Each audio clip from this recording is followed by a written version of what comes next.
Olá, ouvintes maravilhosos de quarentena. Eu sou a Karine Aragão e nós chegamos ao nosso 17º episódio. E eu sou Leonardo Sherman e esse é o Nadando na Modernidade Líquida Podcast, o seu mergulho semanal em diálogo e complexificação do cotidiano. E antes da gente tratar dos assuntos do dia, nós temos uma notícia. Muita gente tem apresentado dificuldade na hora de estudar ou de colocar alguém, uma criança, um adolescente, para estudar. Assim, nós vamos lançar, a partir de semana que vem, Educação em Tempos de Pandemia. Em 8 episódios, toda segunda e terça-feira, pelas próximas semanas, nós vamos trazer aqui dicas, caminhos e estratégias para realizar uma educação em casa durante esse período da pandemia. Nossos primeiros episódios vão tratar do ensino inclusivo, da educação infantil, do primeiro segmento do ensino fundamental e depois a gente começa a dividir por área de conhecimento. O Leonardo Sherman vai ficar responsável pela parte de ciências humanas, eu, Karine Aragão, fico responsável pela parte de linguagens e a gente vai chamar pessoas bem bacanas, especialistas, para conversar com vocês sobre a área de matemática e de ciências da natureza.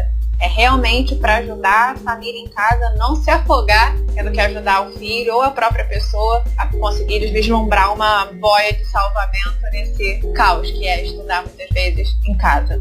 E hoje, no Nadando na Modernidade Líquida, nós trataremos do tempo. Como que o isolamento social tem nos influenciado na nossa relação com o tempo, como nós sentimos a passagem do tempo e como nós estamos vivendo o tempo de pandemia em quarentena. Vamos mergulhar? Vambora!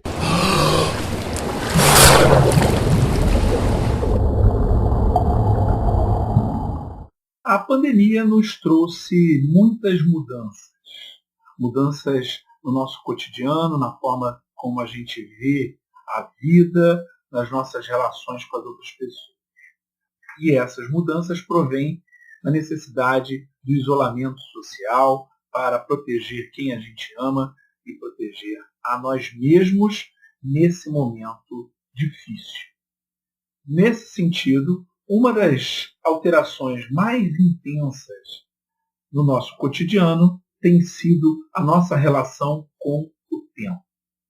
Pensando naquele excelente documentário da Adriana Dutra, eu te pergunto, Karine Aragão, quanto tempo o tempo tem?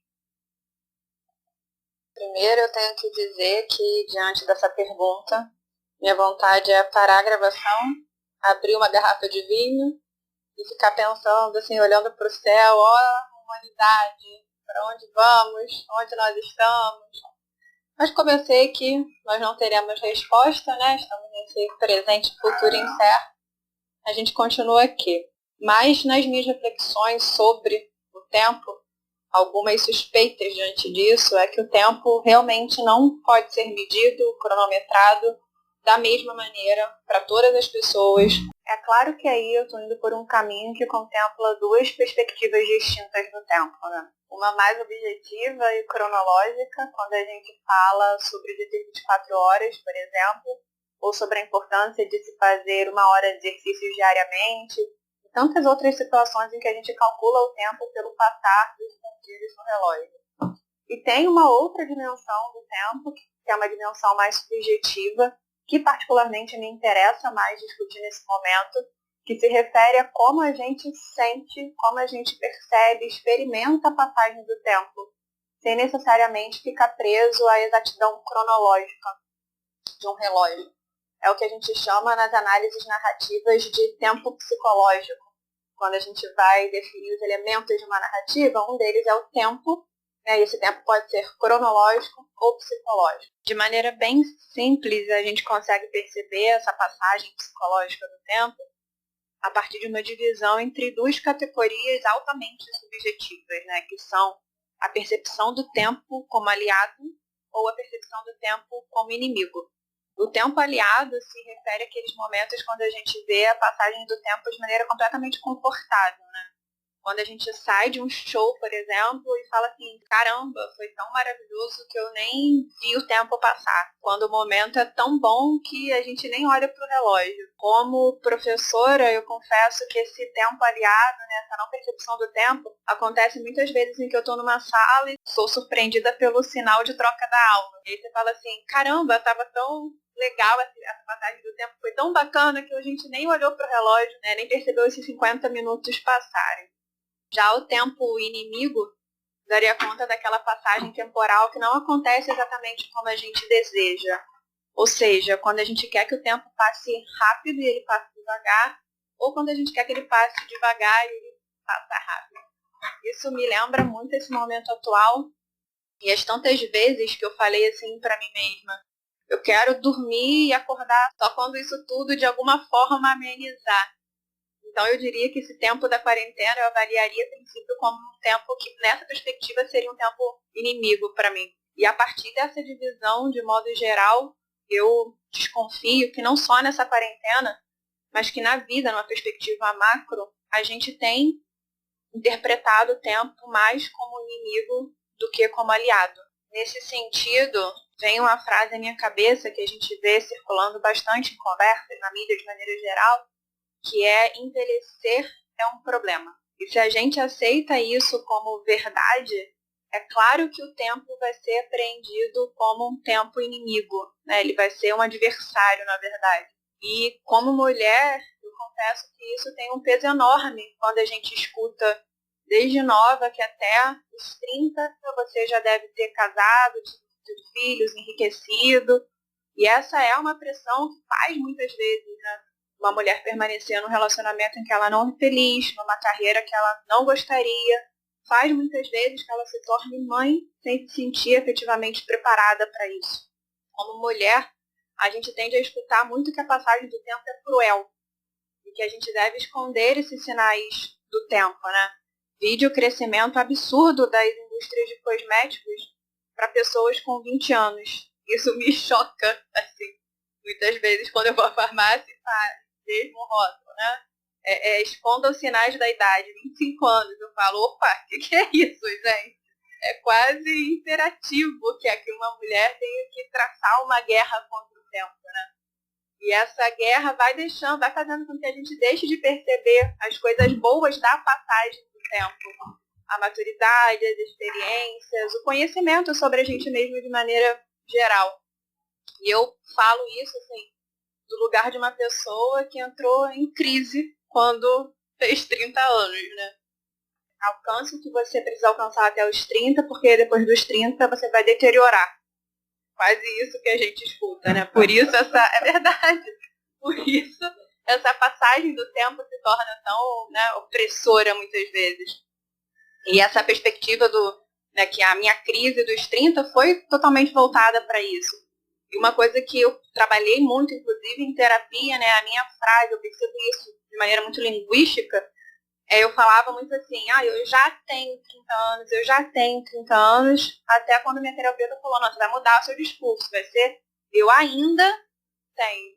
Então hoje eu me policio muito também para fazer assim, o tempo tem que ser meu aliado. E essa percepção como mulher, né, colocando aqui do tempo como inimigo, eu vejo também como uma chave de uma problemática macro, que se referiria à otimização da vida. Né? Para mim, a questão temporal está muito ligada também a esse discurso que diz que a sua vida deve ser associada à produtividade, todo o seu tempo deve ser útil. Então, é como se a gente não pudesse desconectar do relógio, né, nem por um segundo, porque você tem metas a cumprir. E isso não se refere só ao seu trabalho, mas à sua vida afetiva, à sua casa, à sua vida familiar também. Então, é como se as noções de hora e de produtividade no mundo empresarial tivessem adentrado a nossa vida privada e naturalizado aquelas frases que também assim, me deixam enlouquecida. Eu não tenho tempo de ir ao médico. Eu não tenho tempo para conversar. Essa gíria, sem tempo, irmão. É exatamente nesse sentido. Exatamente. E aí você fica, se você não tem tempo para ir ao médico, se você não tem tempo para conversar, você tem tempo para quê? Né? Você tem tempo para viver? Para existir de verdade? E isso me preocupa muito, essa percepção do tempo como algo que te sufoca. a naturalização de uma vida bancária, para fazer uma analogia ao conceito de educação bancária do Paulo Freire. Principalmente porque se a gente tenta controlar essa variação temporal dos investimentos, aí com muitas aspas, né, que a gente faz ao longo da vida, a gente cai numa vivência insana, porque se tem algo que a gente está aprendendo é que o tempo é incontrolável. Poucas coisas assim são mais verdadeiras nessa vida quanto isso. O tempo não volta quando a gente quer, o tempo não se apressa quando a gente deseja, o tempo é completamente fugidio, é algo completamente abstrato. E essa percepção da falta total de controle sobre o tempo me angustia muito. E é uma percepção que eu tenho encontrado nesse tempo que se arrasta na quarentena. Um superpoder que eu gostaria muito de ter é poder controlar o tempo. Fico imaginando, assim, poder voltar sempre que eu quisesse, seria uma coisa fenomenal. Eu enlouqueceria diante dessa possibilidade, né? Tem um filme, assim, que eu lembro muito, naquela minha vibe comédia romântica, que é de um diretor que eu adoro, Richard Curtis, que escreveu Notting Hill, né? Ele é roteirista e diretor. Notting Hill, Simplesmente Amor, e tem esse filme específico, Questão de Tempo, que é maravilhoso. Que o personagem tem o poder de voltar no tempo. Então, se ele faz alguma besteira, se ele tem uma ação que ele considera errada, ele vai lá para um cantinho escuro, faz uma pressão assim com as duas mãos e pá, volta para o tempo que ele gostaria para refazer, né, aquela cena que ele queria. E eu olho esse filme e fico pensando assim, gente, como que ia ser legal, porque assim, eu evitaria cada furada, né, se qualquer um se pudesse voltar no tempo. Eu fico até imaginando, né, aquele caderno de perguntas da década de 90. Quem é da mesma geração que eu vai lembrar disso, aquela pergunta clássica, quem você levaria para uma ilha deserta, que era maravilhoso, que era como você descobria quem gostava de quem. Mas imagina uma pergunta assim, para que cenas da sua vida você voltaria se pudesse? E qual cena da sua vida você voltaria, se pudesse? Gente, vocês não viram, mas a resposta que eu tô dando tem um intervalo, assim, do meu celular caindo, tudo, porque chega Leonardo Germão com essa pergunta de novo, assim. Mas foi você que me deu a chance. Se eu não perguntar, dois problemas vão acontecer. Primeiro, os ouvintes vão ficar curiosos. E segundo, vai faltar mais esse momento para você demonstrar todo o seu brilhantismo. Ainda bem com um discurso de amigo, né? Eu mereço isso. Mas tudo bem, eu vou declarar aqui que vai todo mundo continuar curioso, né? Enfim, eu realmente viajo com a questão do tempo, né? Muitas vezes eu fico imaginando, assim, aquelas nossas perguntas clássicas. Será que existe um tempo certo para as coisas acontecerem? Será que será que tudo é questão de time? Será que Cronos é um deus que fica lá no Olimpo, rindo da nossa cara e falando assim, hahaha, vocês estão achando que controlam o tempo de alguma forma? É uma viagem grande mesmo, porque o tempo é completamente abstrato. Leonardo Germão de Sá, quanto tempo o tempo tem? Por mais que os físicos tenham explicações bastante interessantes sobre o tempo, do ponto de vista da humanidade, o tempo está ligado à experiência, está ligado à nossa subjetividade. Assim, a maneira como eu vejo o tempo, como eu sinto o tempo, não é exatamente semelhante à forma como você sente o tempo. Na verdade, ela pode ser até bem diferente, porque na medida em que a passagem do tempo e a sensação da passagem do tempo provém de uma experiência, e a experiência pode ser compartilhada, o tempo acaba sendo também um elemento cultural. Nós, por estarmos numa determinada cultura, vivenciamos o tempo de uma maneira bastante semelhante, por conta dos elementos que a gente experiencia de uma maneira muito parecida. E a nossa sociedade tem muitos desses elementos que fazem com que a gente pense no tempo de uma determinada maneira. A hora do ônibus, a hora do trem, a hora do metrô, a hora de entrar na escola. A hora do almoço é uma hora que não é hora nenhuma, mas que todo mundo sabe qual é. Se eu falar para qualquer pessoa, vai ser às 7 horas da noite, a pessoa vai botar almoçando tarde. Cada um almoça no horário que quer, mas isso existe na nossa cultura. Os horários da televisão, a hora da novela, a hora do jornal, E essa experiência ela é tão importante que ao longo da história a gente teve muitas maneiras diferentes de ver o tempo. Muito antes da globalização, essa experiência do tempo ela era completamente diferente, dependendo da sociedade e da civilização em que você estivesse. Houve uma época em que o fim do mundo ia ser determinado pelo calendário maia, se eu não me engano, em 2012. O calendário maia era completamente diferente do calendário das outras civilizações, e que, por sua vez, é completamente diferente desse nosso calendário também. Mesmo a nossa sociedade ocidental, contemporânea, ela tem ciclos de vida e ritmos completamente diferentes. Se a gente pensar numa sociedade agrícola, que depende dos ciclos de produção do alimento, da terra, o ritmo de vida ali é completamente diferente do ritmo de vida de uma sociedade industrial. E se a gente pensar na nossa sociedade, na sociedade pós-industrial, da época da globalização, o nosso ritmo de vida é totalmente diferente de todas as outras. Se a gente pensar num elemento simples, hoje vem o entardecer e a gente não tem a obrigatoriedade de paralisar nossas atividades, porque é possível acender uma luz e continuar essas atividades. Mesmo as televisões, antigamente, eu, criança, cheguei a pegar isso, elas tinham um momento e parava a programação, ficava aquelas faixas coloridas, ou então um chuvisco, né, aquele barulho. E acabou isso. Hoje a programação nem mesmo precisa da televisão para acontecer. Ela está na internet e você pode acessar a qualquer momento. Quando ela está na internet, você pode acessar a qualquer momento ao seu bel prazer. E isso, de alguma forma, fomenta aquela ideia de que você pode estar o tempo inteiro conectado. Então, assim, é uma realidade que está ao seu alcance, não parar. Claro, é pegar o seu tempo todo e concentrar em atividade. Não tem a hora do descanso. Não tem hora, não só do descanso, como não tem hora para nada. Eu lembro da época criança, da hora do jornal. A hora do jornal era uma hora importante. Tinha que parar para os adultos poderem ver o jornal. Até porque quem não via o jornal estaria obrigatoriamente mal informado no dia seguinte. Hoje a gente está, como você falou, não tem a hora do descanso, não tem a hora do jornal, não tem a hora de nada. Há alguns anos eu estive doente, eu tive um problema no pé e fiquei sem andar. Fiquei sem poder andar durante um tempo. E a minha percepção do tempo mudou completamente, porque uma tarefa que era muito simples para mim, atravessar uma rua, subir uma escada, descer uma escada, pegar alguma coisa na geladeira, tinha que ser feita num tempo completamente diferente, porque eu tinha que pedir para alguém para que aquelas coisas fossem feitas. Então, o tempo mudou completamente para mim durante esse período. Nós somos a primeira geração a ter o tempo globalizado.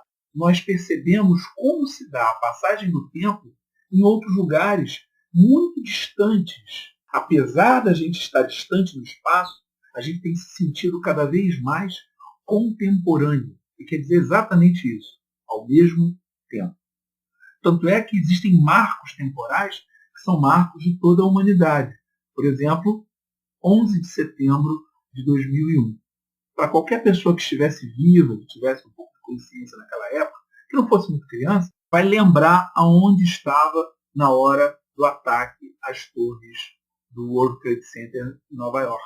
Essa é uma experiência temporal muito rara. Assim como esse momento da pandemia, daqui a 10, 15, 20, 30 anos, todo mundo que está vivendo isso vai lembrar dessa época da pandemia, que traz um paradoxo muito interessante. Ao mesmo tempo, a gente está isolado e vivendo dentro das nossas casas com a nossa subjetividade e está hiperconectado e percebendo como as outras pessoas estão lidando com o tempo. Isso nunca aconteceu em nenhum momento da nossa história. No final das contas, o que fica é esse passar do dia a dia dentro das nossas casas, como que a gente está lidando com essa experiência nova trazida pela pandemia. Eu percebo as pessoas reclamando de duas coisas que para mim parecem antagônicas. A primeira, do tédio. Ontem mesmo, a minha afilhada, criança, reclamava, eu estou cansada, eu não quero mais ficar em casa, eu quero ir para a escola. Porque tudo bem, eu estudo aqui e tal, e Mas eu quero ver os meus amigos. Eu já cansei de brincar tanto assim, tá, do jeitinho dela. E outras pessoas, adultos, também têm reclamado desse tédio de ficar em casa.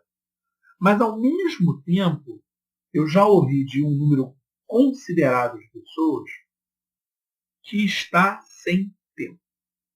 As demandas da vida, do isolamento, têm tomado um tempo muito maior do que elas esperavam originalmente. É muito interessante porque me parece que nós não estamos sabendo lidar com as dimensões temporais. Talvez nossa dificuldade em lidar com essas dimensões temporais esteja dentro de uma coisa que já tinha sido antecipada pelo Pascal. Ele diz assim: nunca nos detemos no momento presente. Examine cada um os seus pensamentos e há de encontrá-los todos ocupados no passado ou no futuro. Quase não pensamos no presente. E se pensamos, é apenas para, à luz dele, dispormos o futuro. Nunca o presente é o nosso fim. O passado e o presente são meios. O fim é o futuro. Assim, nunca vivemos, mas esperamos viver. E preparando-nos sempre para ser felizes, é inevitável que nunca o sejamos. Mas é interessante ver como as ideias dele refletem muito bem a nossa dificuldade em viver em tempos de pandemia. E é curioso como ele articula a ideia da sociedade do desempenho do Byung-Chul Han, né, um filósofo coreano, quando ele fala que a gente vive com a perspectiva do futuro porque a gente sempre está construindo metas a alcançar. A felicidade é um pote de ouro prometido. É natural que você não consiga aproveitar o presente porque parece que sua vida tem que ser concentrada numa lista de desejos futuros e de metas para você conquistar.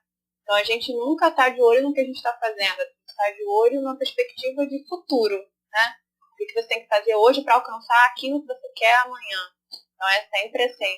Me lembrou muito, essa ideia do Pascal me lembrou muito do Byung-Chul Han. Uma outra questão que me veio à cabeça na sua fala, quando você traz essa percepção de que o tempo é subjetivo, eu fico pensando assim, que subjetividade é essa nossa hoje, diante de uma possibilidade de aproveitamento de tempo distinta que a gente sabe que existe, e como que a gente consegue se encaixar nessas tantas possibilidades de aproveitamento do tempo, assim. Vou dar um exemplo pessoal. Às vezes, quando eu vou pensar nas minhas férias, eu falo, eu queria ir para uma ecovila, acordar, assim, quando o sono acabar, me alimentar quando eu sentir fome.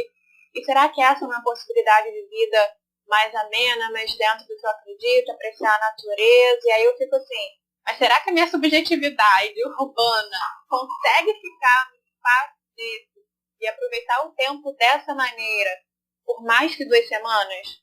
Eu não sei até que ponto a nossa subjetividade consegue se adaptar a uma outra maneira de aproveitamento do tempo.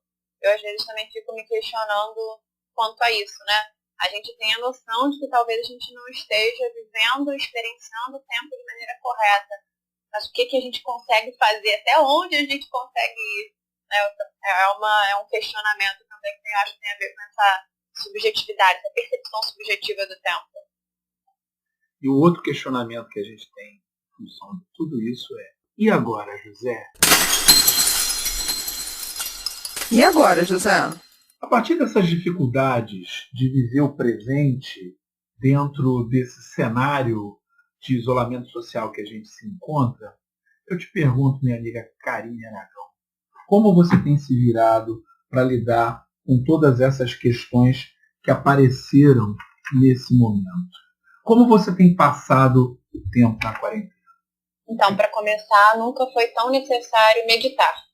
Acho que meditar é o verbo, é a ação do momento.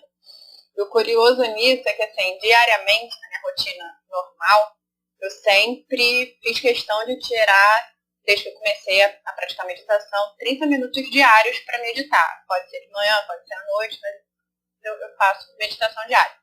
E aí, com a quarentena, eu posso meditar 1 hora, por exemplo. Eu teria 1 hora para meditar.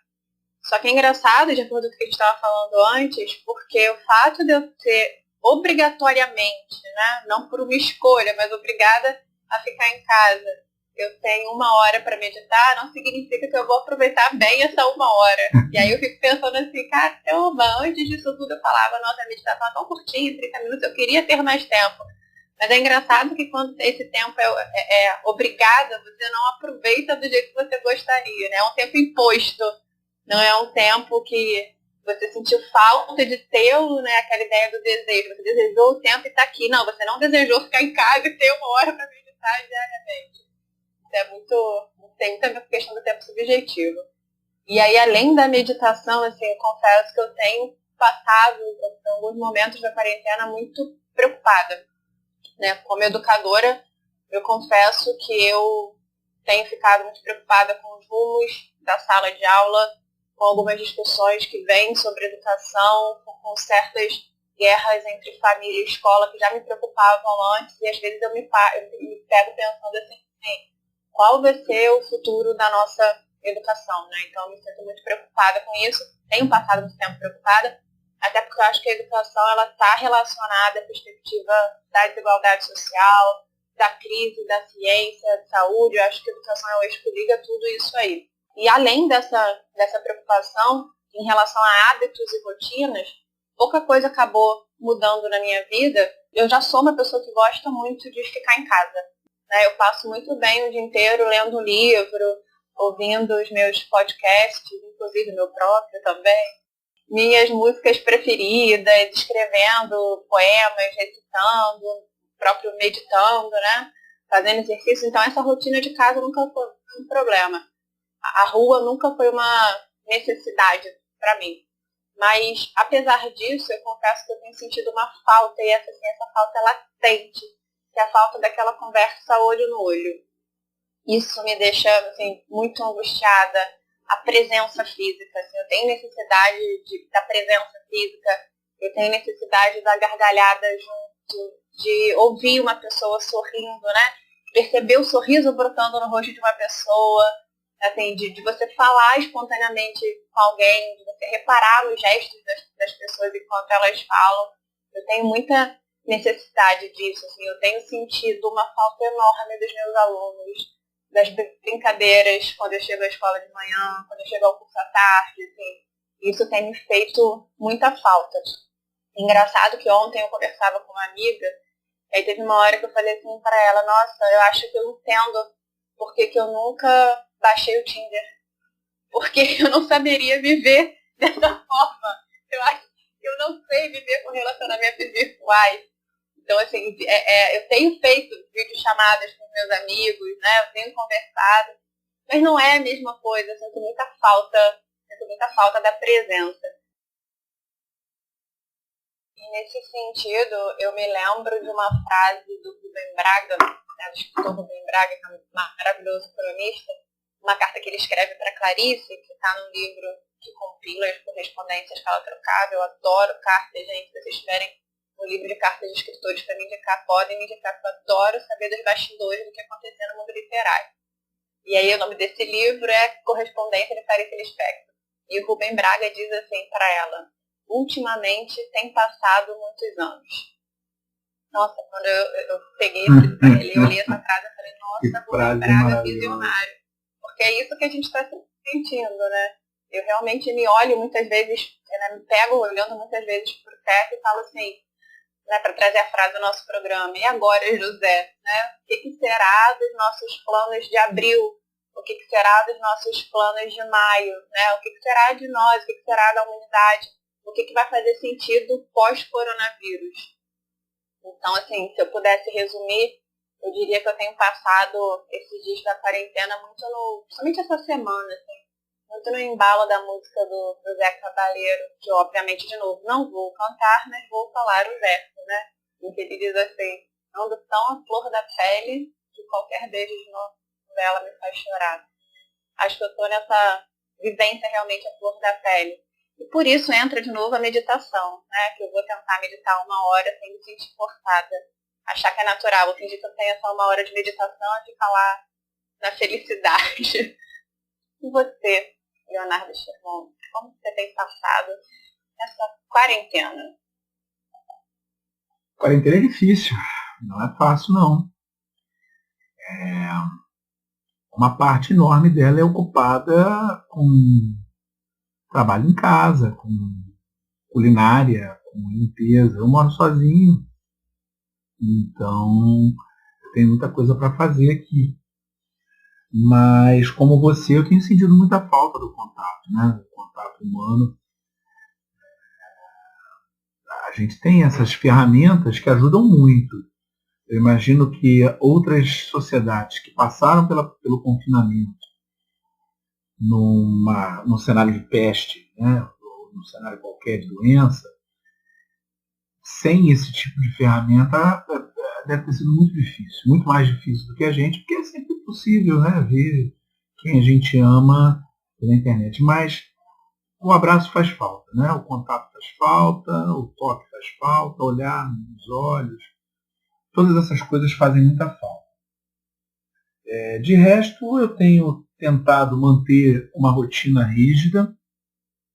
Tinha muita preocupação desde o início com relação à manutenção de uma boa saúde mental, e por isso me coloquei uma rotina de exercícios e meditação para evitar qualquer problema nesse sentido. É claro que existem outras questões, o meu pai anda meio adoentado e eu tenho que dar apoio a ele, então eu não tenho conseguido ficar em casa direto, porque vez por outra eu tenho que visitá-lo no hospital, mesmo que a família, né, nesses casos, sempre se divida, né, e tem uma espécie de revezamento, mas é uma coisa que eu tenho que fazer. Também tem apoio a outras pessoas da mais idade, né, que não vão ao supermercado, coisas assim, que acaba tomando também um certo tempo. Agora, é muito difícil, né, é muito complicado, assim, não é um momento tranquilo. De uma maneira geral, eu tenho tentado me concentrar no presente através dessas atividades, né? Me concentrar e evitar essa fuga para o futuro de que o Pascal falava, né? E tentar ficar olhando o que vai acontecer. Aquela tentativa de ter alguma atividade produtiva, né? De produzir alguma coisa para os alunos, produzir o podcast e no mais das vezes, tentar ao máximo ajudar também os amigos, né, que de vez em quando alguém, nesse período, cai em desespero, cai em tristeza, e a gente também, né?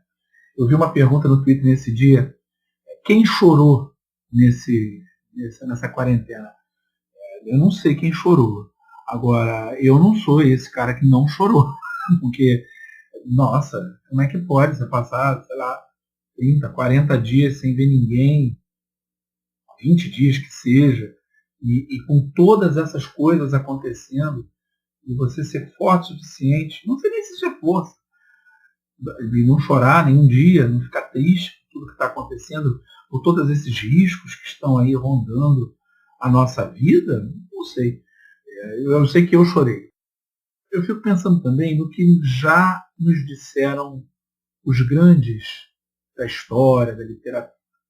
E eu me pego ao que disse o Epicuro, que é um pensador da Grécia Antiga.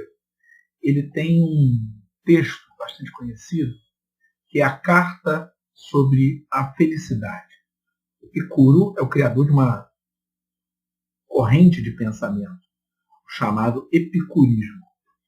E o que ele diz lá na Carta sobre a Felicidade, a Carta Meneceu, talvez nos dê um pouco de uma linha, uma régua e um compasso para a gente tentar medir nosso sucesso em passar nesse momento, né? Passar para o outro lado do rio, tentar chegar tranquilo, da melhor maneira possível, do outro lado dessa pandemia. Ele diz assim: quando então dissemos que o fim último é o prazer, não nos referimos aos prazeres dos intemperantes ou aos que consistem no gozo dos sentidos, como acreditam certas pessoas que ignoram o nosso pensamento, ou não concordam com ele, ou o interpretam erroneamente, mas ao prazer que é a ausência de sofrimentos físicos e de perturbações da alma. Não são, pois, bebidas, nem banquetes contínuos, nem a posse de mulheres e rapazes, nem o sabor dos peixes ou das outras iguarias de uma mesa farta que tornam doce uma vida. Mas um exame cuidadoso que investigue as causas de toda escolha e de toda rejeição e que remova as opiniões falsas em virtude das quais uma imensa perturbação toma conta dos espíritos. Então, diante da proposta de Epicuro, eu tomei algumas decisões. A primeira é, vou remover essas opiniões falsas. Um problema que eu tinha logo no início era a dificuldade de dormir cedo. Em tempos de pandemia, eu não estava conseguindo isso. De maneira que eu decretei que aqui na Shermanlândia, que é esses poucos metros quadrados que estão em minha posse, vale o fuso horário de Los Angeles, que equivale a 4 horas a menos do fuso horário de Niterói. Dessa maneira eu não durmo mais cedo, não durmo mais tarde e nem acordo tarde. Estou dormindo todo dia 10 horas da noite de Los Angeles e acordando às 6 da manhã em Los Angeles. Tanto faz se em Niterói eu estou dormindo todo dia às 2 horas da manhã e acordando às 10. Não importa. O meu sono está preservado, estou dormindo a quantidade necessária e como eu moro sozinho e nenhuma das minhas atividades atuais exigem que eu acorde muito cedo, ninguém está sendo prejudicado com isso. Né? Se eu tivesse que entrar numa sala de aula às 7 horas da manhã, sim, acordaria, voltaria para o horário normal. Isso tirou uma preocupação enorme, né? Porque eu estava realmente nervoso, forçando a barra para tentar fazer isso. E a outra estratégia que eu adotei foi a redução ao menor presente possível. Toda vez que eu começo a me sentir um pouco nervoso, um pouco agitado, um pouco ansioso, eu começo a pensar no presente. Mas tudo isso que eu estou pensando está acontecendo agora? Está acontecendo nesse momento? Em geral, não. Eu estou bem, está tudo certo, não tem nenhum problema de saúde. Então, eu não tenho por que me preocupar tanto e tento me concentrar nesse instante. E considerando esse instante, é o momento da gente ler as mensagens na garrafa dessa semana. A primeira mensagem na garrafa que chegou pra gente sobre o episódio da semana passada, em que a gente perguntava, virão os números, foi do Aurélio Santos, um ouvinte super querido, e aí ele nos disse que sim. Só que nós aqui do Nadando na Modernidade Líquida Podcast não nos contentamos com um sim, perguntamos ao Aurélio, em que medida você acha que nós viramos números?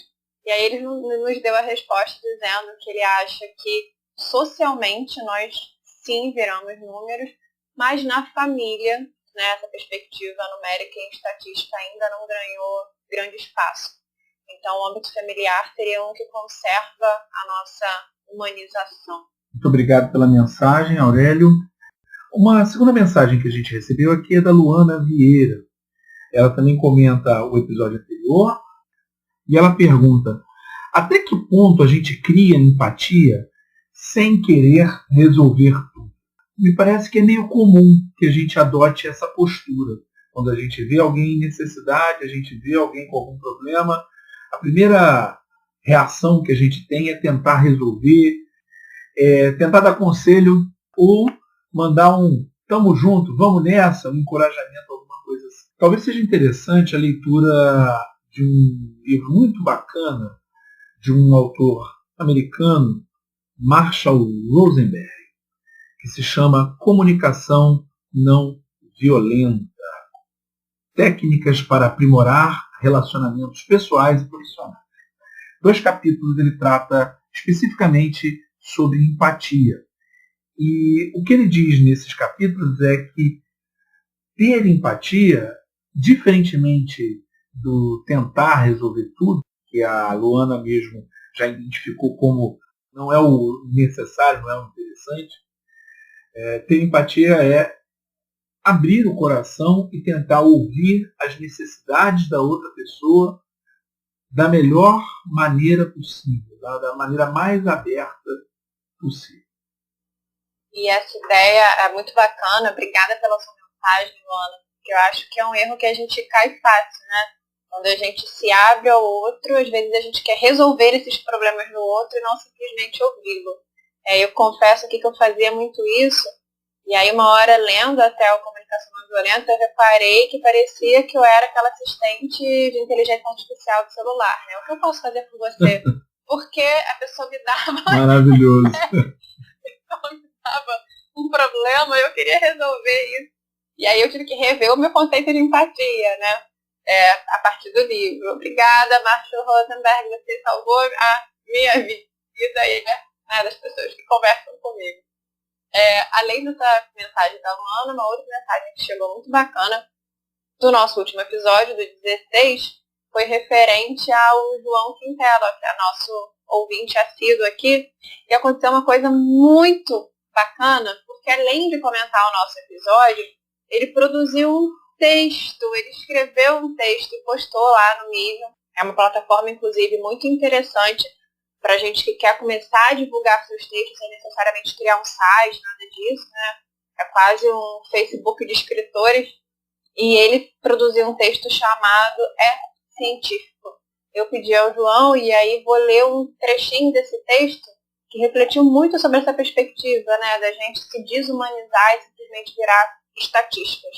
Lá no 3º parágrafo, o João diz assim: o comum foi morto pelos fatos, e isso revela uma grande reviravolta em mim, que sempre quis que tudo fosse extraordinário, pois eu nunca percebi que essa palavra poderia conter inúmeros adjetivos, como ruim e péssimo. Ser extraordinário é surpreender, e nem sempre as surpresas vêm para o bem propriamente dito, atrasando cronogramas, planos, amores e o próprio tempo. A separação é científica. João, nós ficamos muito felizes com a sua criatividade a partir do nosso episódio. Assim, é uma das coisas mais bacanas que já aconteceu nessa história de 17 episódios desse podcast. Obrigada, de verdade, pela sua inspiração. O texto é extraordinário no sentido positivo. Obrigado, João. Uma outra mensagem que a gente recebeu foi da professora Isabela Soares, em que ela comentava o episódio 15, em que a gente perguntava: a vida saiu do automático, e agora? Ela diz que ela saiu do automático para repensar a existência no mundo. E que ela reavaliou e percebeu que os atos têm consequências, que deve ajudar mais aqueles que precisam. Ela também diz que é necessário repensar o sistema econômico que sustentamos há muito tempo. Isabela, muito obrigada, e o compartilhamento das suas experiências certamente também fez com que a gente saísse do automático para pensar sobre o que você escreveu. Muito, muito obrigada. Além disso, na semana passada, vocês viram lá no Story que eu postei uma pergunta para os nossos ouvintes: qual foi o episódio preferido até agora, né? E muita gente respondeu, para nossa surpresa, que foi o episódio 11. Assim, para nossa surpresa, não que o episódio tenha sido ruim, mas porque foi unânime. O episódio 11 que perguntava se as atitudes individuais solucionam problemas coletivos. Eu imagino, não sei, vou dar um chute, hein? Talvez esse episódio seja importante em tempos de pandemia. Nesse momento em que todos nós estamos percebendo o maior nível possível a que um problema coletivo pode chegar. E o engraçado de pensar sobre esse episódio é que ele foi o primeiro episódio que a gente fez sobre a pandemia, e a gente ainda gravou esse episódio presencialmente. Então, como lá no início a gente estava discutindo essas questões, acho que a gente nem imaginava que a gente chegaria ao ponto em que nós estamos hoje. Na verdade, esse episódio, realmente, a questão do coronavírus apareceu com muita força, mas você já tinha citado o coronavírus e as questões referentes a isso no nosso episódio número 7, A Escola Serve para Quê? É claro que a gente não imaginava naquele momento que as coisas iam chegar a essa situação que a gente está vivendo agora. Bom, o meu episódio favorito é o que ainda vai ser feito, hein? E respostinha clichê. E o seu, Karine? Eu posso dizer que o nosso episódio preferido está ligado às respostas dos nossos ouvintes, porque nós atendemos os pedidos de vocês, tá vendo? Também sei fazer gancho comunicativo com os nossos ouvintes. E se vocês quiserem nos acompanhar nas nossas redes, fale conosco no Twitter, na Líquida, no nosso Instagram, MML Podcast, no Facebook, Nadando na Modernidade Líquida. Você pode mandar seus pedidos, sugestões, críticas e elogios, tudo que você quiser mandar, manda pra gente, conversa com a gente. E pode ser também pelas nossas redes pessoais. Karine Aragão, escritora, e Léo Sherman. Muito obrigada, gente. Até semana que vem. Um beijo enorme no coração de vocês. Valeu, galera. Achatem a curva. Tomem cuidado com vocês e com quem vocês amam. A gente vai passar por isso aí. Em pouco tempo estaremos todos nós num grande abraço coletivo. Até semana que vem.